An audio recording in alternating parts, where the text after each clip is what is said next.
Holy Bible. 1 Corinthians, chapter 7. The first epistle of Paul. The Apostle to the Corinthians. Paul answers special questions about marriage among those called on missions. Paul praises self-discipline. Chapter 7. Now concerning the things whereof ye wrote unto me, it is good for a man not to touch a woman. Nevertheless, to avoid fornication, let every man have his own wife, and let every woman have her own husband. Let the husband render unto the wife due benevolence, and likewise also the wife unto the husband. The wife hath not power of her own body, but the husband, and likewise also the husband hath not power of his own body, but the wife. Defraud ye not one the other, except it be with consent for a time, that ye may give yourselves to fasting and prayer, and come together again, that Satan tempt you not for your incontinency. But I speak this by permission, and not of commandment. For I would that all men were even as I myself. But every man hath his proper gift of God, one after this manner, and another after that. I say therefore to the unmarried and widows, it is good for them if they abide even as I. But if they cannot contain, let them marry, for it is better to marry than to burn. And unto the married I command, yet not I, but the Lord, let not the wife depart from her husband.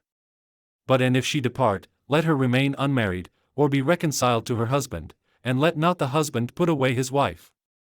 But to the rest speak I, not the Lord, if any brother hath a wife that believeth not, and she be pleased to dwell with him, let him not put her away. And the woman which hath an husband that believeth not, and if he be pleased to dwell with her, let her not leave him. For the unbelieving husband is sanctified by the wife, and the unbelieving wife is sanctified by the husband, else were your children unclean, but now are they holy. But if the unbelieving depart, let him depart. A brother or a sister is not under bondage in such cases, but God hath called us to peace. For what knowest thou, O wife, whether thou shalt save thy husband? Or how knowest thou, O man, whether thou shalt save thy wife? But as God hath distributed to every man, as the Lord hath called every one, so let him walk. And so ordain I in all churches. Is any man called being circumcised? Let him not become uncircumcised. Is any called in uncircumcision? Let him not be circumcised. Circumcision is nothing, and uncircumcision is nothing, but the keeping of the commandments of God. Let every man abide in the same calling wherein he was called. Art thou called being a servant? Care not for it, but if thou mayest be made free, use it rather. For he that is called in the Lord, being a servant, is the Lord's freeman, likewise also he that is called, being free, is Christ's servant. Ye are bought with a price, be not ye the servants of men. Brethren, let every man, wherein he is called, therein abide with God. Now concerning virgins I have no commandment of the Lord, yet I give my judgment, as one that hath obtained mercy of the Lord to be faithful. I suppose therefore that this is good for the present distress, I say, that it is good for a man so to be. Art thou bound unto a wife? Seek not to be loosed. Art thou loosed from a wife? Seek not a wife. But and if thou marry, thou hast not sinned, and if a virgin marry, she hath not sinned.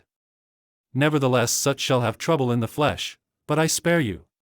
But this I say, brethren, the time is short, it remaineth, that both they that have wives be as though they had none. And they that weep, as though they wept not, and they that rejoice, as though they rejoiced not, and they that buy, as though they possessed not. And they that use this world, as not abusing it, for the fashion of this world passeth away. But I would have you without carefulness. He that is unmarried careth for the things that belong to the Lord, how he may please the Lord. But he that is married careth for the things that are of the world, how he may please his wife. There is difference also between a wife and a virgin. The unmarried woman careth for the things of the Lord, that she may be holy both in body and in spirit, but she that is married careth for the things of the world, how she may please her husband. And this I speak for your own profit, not that I may cast a snare upon you, but for that which is comely, and that ye may attend upon the Lord without distraction. But if any man think that he behaveth himself uncomely toward his virgin, if she pass the flower of her age, and needs so require, let him do what he will, he sinneth not, let them marry. Nevertheless he that standeth steadfast in his heart, having no necessity, but hath power over his own will, and hath so decreed in his heart that he will keep his virgin, doeth well.